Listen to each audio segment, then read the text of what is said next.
Welcome to the Selling from the Heart podcast on the Salescast Network. You've joined a global movement of sales professionals who are dedicated to being authentic and building trust. We call it Selling from the Heart. Together, we are on a mission to bring sincerity and substance to the sales profession we all love. Get ready to be inspired and equipped as we join our hosts, Larry Levine and Daryl Amy.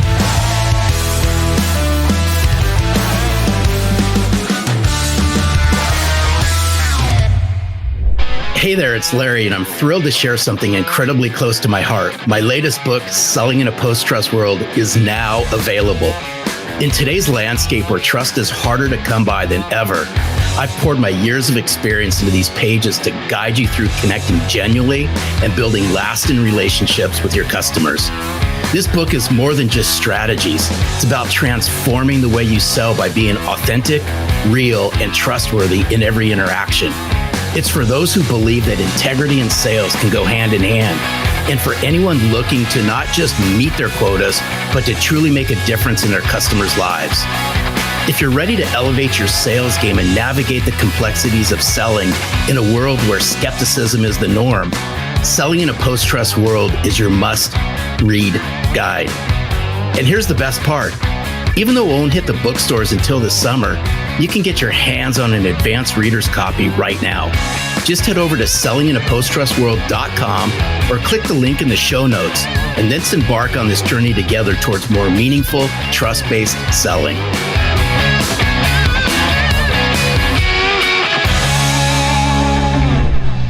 Hello and welcome back to the Selling from the Heart podcast. Your co-host, Daryl Amy, here today with Larry Levine. What's going on, Larry? Another fabulous day here at Selling from the Heart. I'm telling you, everyone, you got to bring a seatbelt to this conversation. We're in for a treat today, Daryl. Dr. Rosie Ward is in the studio. This is going to be fantastic. We're so glad you're here. If you're new to the Selling from the Heart podcast, welcome. You've joined a growing community of sales professionals and leaders that are dedicated to being genuine, being authentic, building trust. We call it Selling from the Heart. And this building trust thing, it's kind of a big deal right now, Larry. I understand that you may have recently released a book about this whole trust thing. Maybe. You know what? Selling in a post-trust world's a blessing. It's been years in the making. Selling from the Heart kind of put us on the map. Selling in a post-trust world takes everything that we talk about here on the podcast and we spread through Selling from the Heart. And we're having a great time. I love it. The people posting selfies with the early advanced readers copies, phenomenal. I appreciate you. I got to give a quick special shout out, Daryl. Owen Schrock, you rock. 20 copies of Selling in a Post-Trust World right off the bat. I appreciate you. So fun. So we're breaking the rules of selling here. Absolutely we're also breaking the rules of publishing. And we're giving the opportunity to get advanced readers copies, not just to people who endorse the book or editors or anything like that, but to all of our friends here in the Selling from the Heart community. The book doesn't officially release in bookstores until August, but you can get your hands on an advanced reader's copy signed by none other than Larry Levine at www.sellinginapostttrustworld.com, sellinginapostttrustworld.com. Links in the show notes. Grab your copy, and when you do, hold it up, smile. And this is helping all of us together advance this movement of authenticity and trust right here in the sales profession. Speaking of authenticity, today it's so excited to introduce our friend, Dr. Rosie Ward. She is a formidable expert in leadership and organizational well-being. Dr. Ward's journey began in the fitness industry and evolved into a profound understanding of workplace wellness and leadership. She co-founded Salveo Partners, a consultancy dedicated to rehumanizing workplaces so that both organizations and individuals can flourish. Look, as a sales professional or sales leader, you know the importance of showing up fully and authentically in every interaction. And Dr. Ward, she's the best-selling author of Rehumanizing the Workplace. Guess what? She's going to share insights on how to embrace your core values and authentic self, not only to enhance your personal well-being, but also to drive success and create a positive impact in the sales environment we all live in. Dr. Ward, welcome to the Selling from the Heart podcast. It's awesome to have you here. It is so fun to be here. And I was going to say, Larry, when do I get my book? So there we go. Like, there you go. I know how to find you. So fun. Rosie, this is going to be an amazing conversation. When we get started, though, you know the question that every guest on the Selling from the Heart podcast answers, and that is, what does it mean to you to sell from the heart? All right. Well, you're going to laugh at this, but for me, selling from the heart means you're not actually selling in the way most people think about it. So I have a history of when someone says I'm a salesperson, it's like an aversion because no one likes to be sold. That's the thing. Like, we want value. We want someone who gets us. We want someone who, has something that can help us. And when we're in that type of conversation, it doesn't feel like we're being sold. And so for me, selling from the heart is, one, we got to be authentic and true to who we are and be coming from an authentic place of, I am here to serve. I am here to connect. I am here to maybe help solve a problem.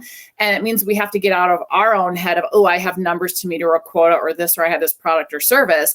And it's about connecting with other people. And sometimes we are a match and sometimes we're not. And I'll tell you what, if you're not, but hey, I know someone who might be. And I think that's how we grow. So for me, selling from the heart is not actually what we think of selling. It's really being authentic and connecting and letting it go from there. Oh, that's so good. Because, I like that you said letting it go from there. And I just remember back, this is like multiple decades ago, is one of my very first business coaches.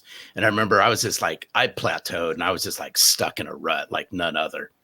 And I go, do you have any bits of advice? And I'm condensing this, but this is it just plays along what you just said. And he goes, yeah, I'm going to share something with you that was told to me a long time ago. If you want to have any success in sales, stop acting like a salesperson. Yeah. Right? Yeah. It's true. Just get to know who you are. Stop acting like a salesperson. Yeah. There's nothing I abhor worse than you get a random LinkedIn connection and you look like, okay, we have some people in common, or they look like okay. Because, sometimes you're like, oh, do I accept? Do I not? And then you get it. And then it's the pounce. And it's like, who the hell you are. And it's not, hey, can I offer value? I have something of interest. Here's a resource. It's nothing about adding value. It's pounce. And I'm like, oh, bleh. Yeah. Nope. Ah. Out. No, thank you. Well, and this is why I love this word rehumanizing. We've got to rehumanize. You wrote this book, obviously, on rehumanizing the entire workplace. And where do you think we got it wrong? Like, what happened to the workplace where we turned into these, I don't know, like salespeople? We turn into these weird caricatures all of a sudden the moment we walk into an appointment. Where'd that come from?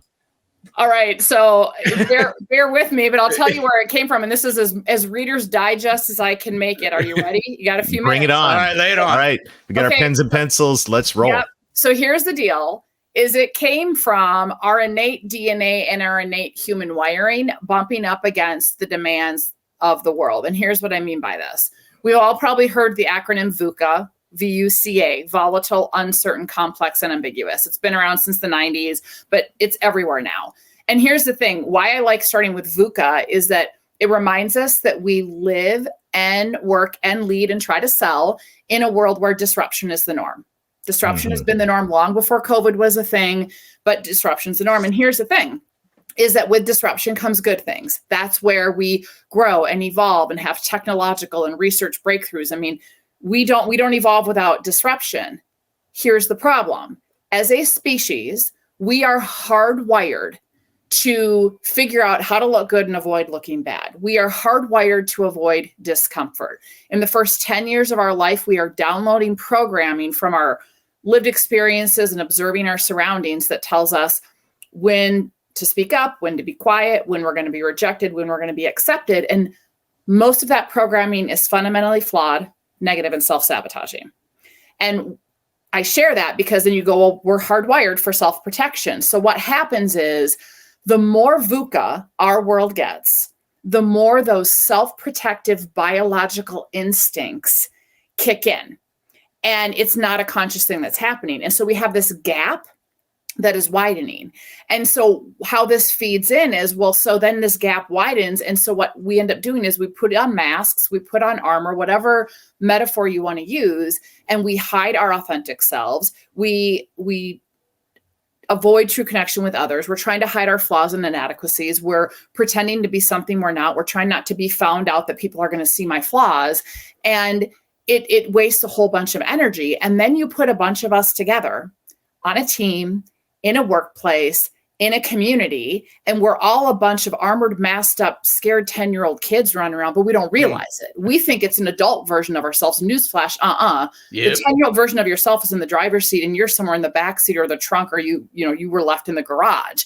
And so most of our reactions today to something that happens and we hear about it triggers us. It's triggering that 10-year-old version of ourselves that got yelled at by our parents or wasn't picked for the team or was rejected here or whatever it is.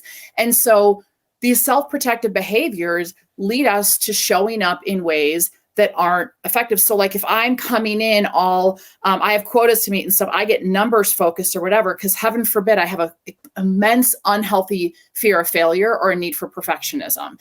And so then I forget there's an opportunity to connect to the people in front of me right here. Or, you know what, I'm not going to let you see my humanity because somehow I have a narrative that it's going to make me seem weak, which the opposite is actually true. So we have all this flawed narrative and programming. And then again, you put us together. So you wonder how our workplaces became so dehumanized. A big part of it is this gap and not caring for it and not reconciling it and having a bunch of people running around as triggered versions of themselves. And we need to normalize that. And then we need to talk about how do we actually tangibly upgrade people's narrative, upgrade people's inner programming, if you will, so we can close that gap, because the world isn't going to get any less VUCA. No. Hey, Wow. This is good stuff. So speaking of the gap, so the gap's widened. So as a forward-thinking leader, knowing all of this, how does one start to close that gap just a smidge to start making improvements? That's a great question. And I think it always starts with self, right? John Maxwell is a great, the first person I have to change is me. And so I think it's, first of all, we have to start to be aware of and own our own self-limiting stories. And if we say, I don't have them, like BS, like we all do. We're actually finishing a research study right now of looking at the most common ones. This is a question I ask on my podcast. Like everybody has self-limiting stories. And what we have to do is start to go, what are mine? Like, what are the big ones? Like, I'm not enough, or, if I'm not in control, bad stuff will happen, or my value comes from, my accomplishments, or I can't let people down and still have them like me. Like, we have to start to get really clear about what some of those are. And then here's the fundamental thing. Number one, we have to build the muscle to pause. Like, the pause is our friend in a VUCA world where everything's going faster. We have to pause so we can show up with intentionality rather than reactivity, because pausing interrupts some of that reactivity and gives us a spot to choose. And then the second, in pausing, we can ask ourselves, okay, is this story still true today? Because maybe it was true when you were 5 or 10 or 15, but is this story still true today? And is it serving me well? Or is it preventing me from having the impact that I desire? So we have to start to own and question the stories we tell ourselves and realize we are telling ourselves a story. It's not fact. Just because we think it and have a narrative in our head doesn't mean it's true. And that's where we disrupt that hijacked autopilotness and have an opportunity to go, And 9 times out of 10, you're going to go, ooh, this is cringy. I don't like looking in the mirror. There's a great Taylor Swift lyric in Anna Hero that's like, I'll stare directly at the sun, but never in the mirror. But, yeah, right. It's hard to look in the mirror, but that's fundamentally what we have to do. And if every single one of us starts to do that a little bit more, at least we'll be moving forward with more awareness and more intentionality. And then we can, look at how do we equip teams and organizations with core and common language to do this and to support one another. But every one of us can do this on an individual level. That's so good. I want to get into this. How do we equip teams and the individual level? But I got a couch moment here when you start listing those self-limiting beliefs. I'm like, oh yeah. Oh yeah. What, you got all of them? Rock on. Yeah. Like, oh my gosh. I'll raise my hand. But this is, so I'm just kind of struck here by, as sales professionals and leadership professionals, how much time and how much work we put into tactics and techniques and, all of that, when maybe the most important and impactful work we could do would be on our actual hearts and our minds and removing these self-limiting beliefs, or at least pausing enough to have the courage to look at them. And this is, I love that you're bringing this to the forefront, because the reality is we like to think that we're the only people on the planet that have this inner monologue going on, as you said, from our childhood.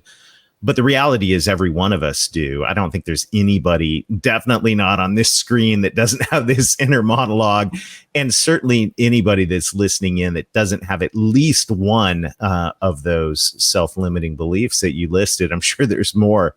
I just want to say what we're talking about here is so incredibly powerful when it comes to sales, because I think when you talk about VUCA, VUCA was around for the sales profession a lot longer than it was for the rest of the world, because we walk into every month, every quarter, a brand new, you're back to zero and you got to perform, or, you don't eat, you're gone. And so we have a lot of uncertainty. We're paid based on results, things we don't control. But all of this to say, okay, doctor, the doctor is in. Dr. Ward, as individuals, you said we need to pause. I like that. What else can we do to do some of the deeper work as individuals in terms of recognizing and unpacking some of these things that are holding us back? Yeah, I'll share that in a second, but I want to piggyback on something you said, because I think this is really critical when you think about it from like a sales standpoint, is whatever narrative you have in your head about yourself, but also think about like, what is the narrative you have? So for example, like, oh my gosh, I don't know this industry, or this person has more experience, or this is a CEO. Like, we tend to look at someone through their role or their position or their label and then make some kind of meaning about it. And here's the thing, they're a human being just like you, who, newsflash, also has their own self-limiting story, which is more reason why we need to just focus on connecting on a human level, because everybody does it. So I just want to put that out there of like, newsflash, you're a human connecting with another human who has their own.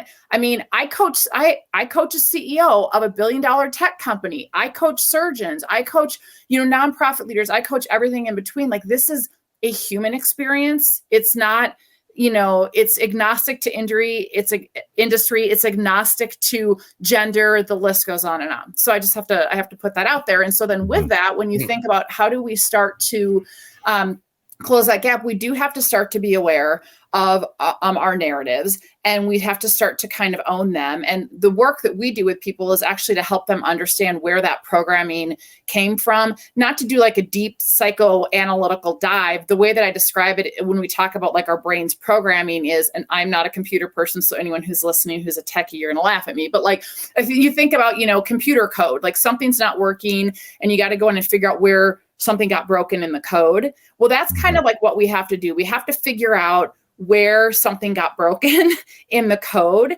so that we can rewire that narrative. And so, like, I know for me, when I think back, I grew up in an overachieving family. I was the youngest of 5 girls. I was always compared to my sisters, anytime. And in looking back as an adult, I'm like, oh, money was tight. My parents didn't have money to put us in all these activities. It was easier if I just did the things my sisters did, and they didn't want me to worry about the fact that money was tight. I can have that lens as an adult, but guess what? As a kid, what I took it is, I'm not okay to be different and be me. My needs don't matter.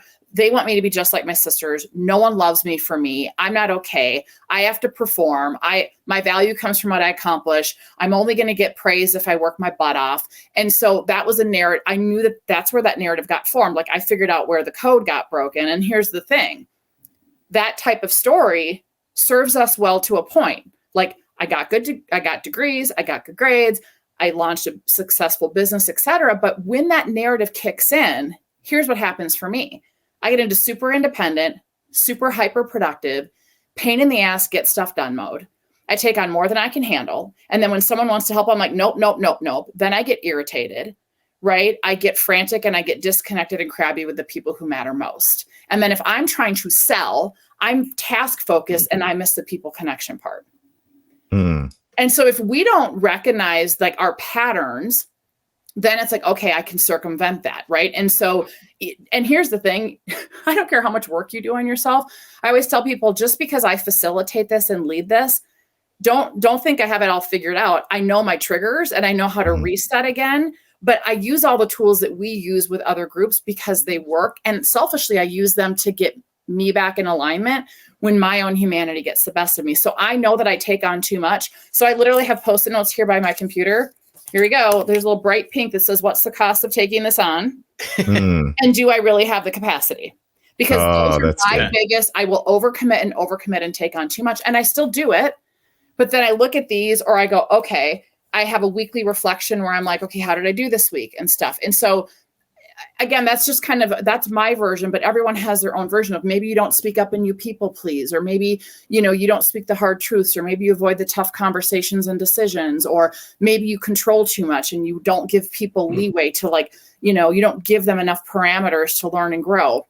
And my guess is there was something in your background that led to that. So we have to kind of start to go backwards and go, what were my lived experiences that formed this programming, and help your brain go, oh, okay, I get where that came from, but really, do I really think that my parents didn't love me for me and they wanted me to be my sisters? No, we had no freaking money.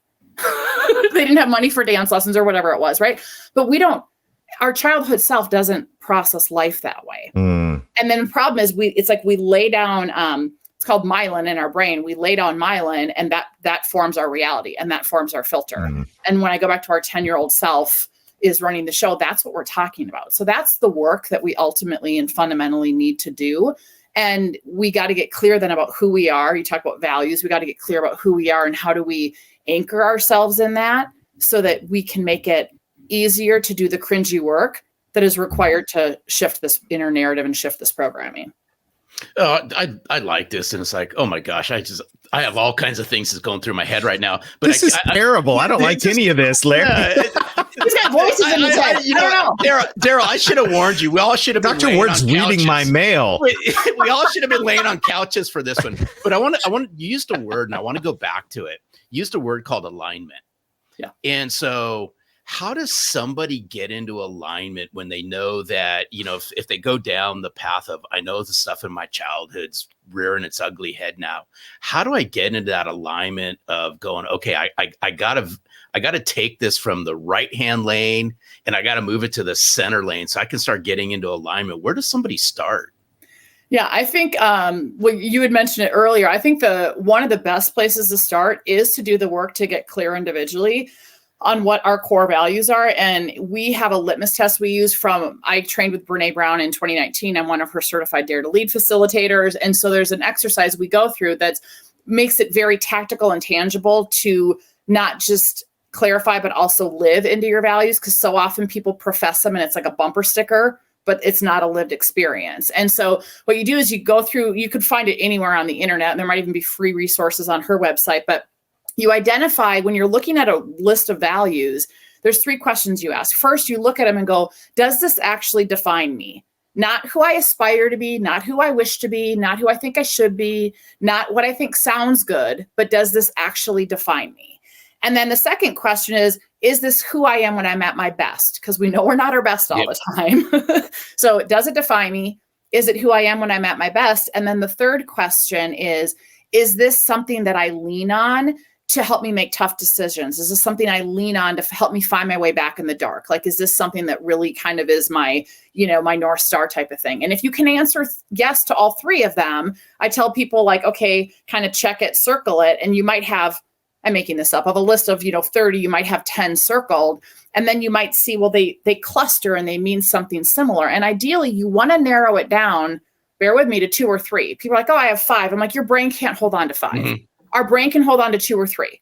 And so when you identify what those are, this is where the rubber meets the road, is you go, okay, one of my core values is making a difference. My other one is growth. Well, I've identified what behaviors tell me I'm in alignment with my value of making a difference. How do I show up when I'm in alignment with that value? And how do I show up when I'm out of alignment? So out of alignment, overcommitting, withdrawing, etc., right? In alignment, healthy boundaries, etc. And so you can't see, but I have them listed here by my computer.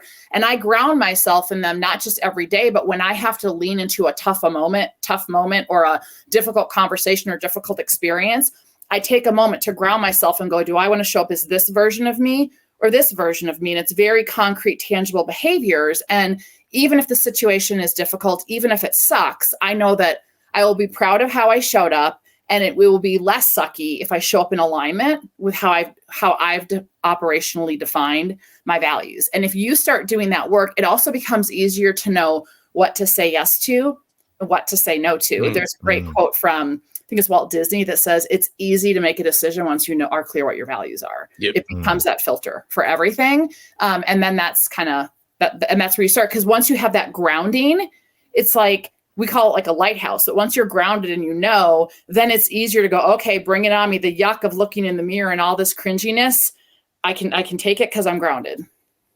I love how you call this cringy, because it is so cringy. Nobody wants to think or talk about this, even though we're thinking about it all day long. We don't talk about Bruno. We don't want to. No. We're huge, obviously, Brene Brown fans around here as well. It's so cool. And I want to flip this to leadership in the few minutes we have left, especially sales leaders. So people that are leading sales teams, and this is epidemic in sales teams. We talk at Selling from the Heart about the empty suit. I mean, we're great at hiding and posing and all of that in sales. So how can a sales leader in a team of 10-year-olds, and that's not far from a lot of sales organizations I've been a part of, how in an organization where maybe people aren't really wanting to be that self-aware, they're just wanting to hit the number and make some money, how can a leader begin to rehumanize the sales team? I love that question. And the first thing that comes to mind is, so since we were on the Brene thing, we talk about that the future fundamentally demands braver leaders and courageous cultures. And so there's a twofold thing. If I'm a formal leader, because we believe everybody has an opportunity to show up as a leader and make a difference around them. But if I'm a formal leader, so leading a sales team in this case, I have a dual role. I have to do the work to show up myself as an authentically brave leader. Mm-hmm. And I have a second job to do, which is to create a courageous culture, meaning I need to create an environment on my team where that self-protection and armor is neither necessary nor rewarded. And it means that I do that by how I show up. I do that by the questions I ask. I do that by how I model courageous vulnerability and saying what's expected of them.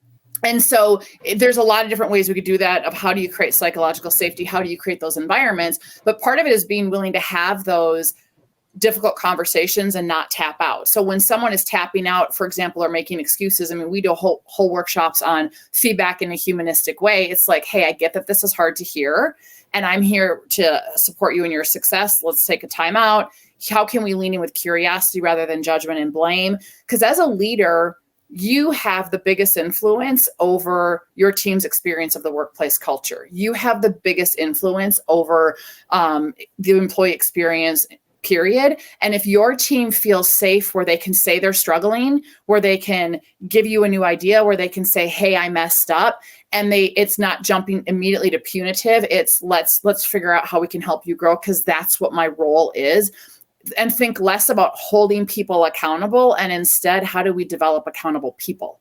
And there's a huge difference between the two. And I think so often in sales, it's this punitive, I got to hold people accountable, and people are, if I didn't meet my numbers, I'm already in a shame spiral. Yeah. So then being met with more judgment is not going to help me. And if your job is actually to help me be successful, you got to interact with me in a different way to help me get out of self-judgment and go, what am I learning? What's next? And help me get into problem solving and mindset shift mode. That's what you need to do as my leader. And hey, Daryl, you know what's interesting about this whole accountability thing is you can still be accountable as a leader. Just do it in a loving way. And it's like one of my favorite sayings is iron fist, velvet glove. You can be tough. Just deliver the message with a velvet glove. You can still hold people accountable and with discipline. Just goes about how you do it. Care. Yeah, yeah, absolutely. Yeah. I love this. What an incredibly powerful conversation. I don't know if I can take any more of this, Rosie. You rocked me to the core here today. This is so good. This is the real stuff that we need to do. And I know the one last question I've got for you is the question I know all of our listeners are thinking is, how do I get more Dr. Ward in my life? You need more sparkle in your life. That's right. It is my favorite color. I had to say it. So, well, there's a few things. So, you can either find me on salveopartners.com, which is our website. We'll just say a little plug. We have twice a year, we do a 2-day courageous leadership program where we go through a lot of this stuff. We have one coming up in May 13th, 14th, and then there's another one October 29th and 30th. We have other programs too, but put that out there. We can bring Dare to Lead Your Organization. We have other team-based stuff. We have all kinds of stuff there. You can also go to my drrosieward.com website, and it's cross-linked, but that's where I have my podcast. I have kind of self-empowerment blogs and whatnot. You can find me on LinkedIn. I try to put content out there to inspire and help you get out of your own way. Also, we have video shorts on YouTube as well, and on Instagram and Facebook as Dr. Rosie Ward. So there are a lot of places you can find me. Would happy to have more conversation, help you be lean into the cringe. Oh, Dr. Cringe. Dr. Cringe. Dr. Cringe. Oh my God. That's a new one. I love it. So good. Rosie, thank you so much. This has been incredible. It's been fun. My pleasure. Thanks, gentlemen. Lean into the cringe. This, there's so much great stuff about this, but this courageous culture, and of course, courageous, we all know that the heart, the heart is at the center of that. I speak French. Larry doesn't, but coeur means heart. It means full of heart. And developing a courageous culture, a culture that's full of heart in your sales team. Great place to start. So many nuggets in all of this, Larry. I feel like we all just need to kind of pause here for a moment, take a deep breath, and practice this resetting. What a great thing to do inside your sales day. No, absolutely. And Daryl, you don't know this yet, but just allow me just real quick. I got to share a quick story because it plays on what Dr. Ward had said. And Daryl doesn't even know this yet. Real recently, we did a workshop together, Daryl and I, which is rare. We do them a couple times a year. And afterwards, I got an email back from somebody. And there's about 30 people in this workshop. And this person said, I really enjoyed, the couple days I was with you. And he goes, it just remembers back. He goes, the things that you guys speak about, he goes, I believe all the issues that salespeople have are deeply rooted in what happened in their youth. Mm-hmm. And he goes, I look back, and this all came in an email, Daryl. You don't even know this. And he goes, all the things that over the last 2 days that y'all were talking about, I went back to my younger self and I bring this to the present. He goes, those are some of the struggles I struggle with, but I take it all the way back to my youth, which I thought was fascinating. You didn't know this, but it just came in an email recently. I love it. And I think that insight right there is incredibly powerful. And we talk here a lot about doing the inner work.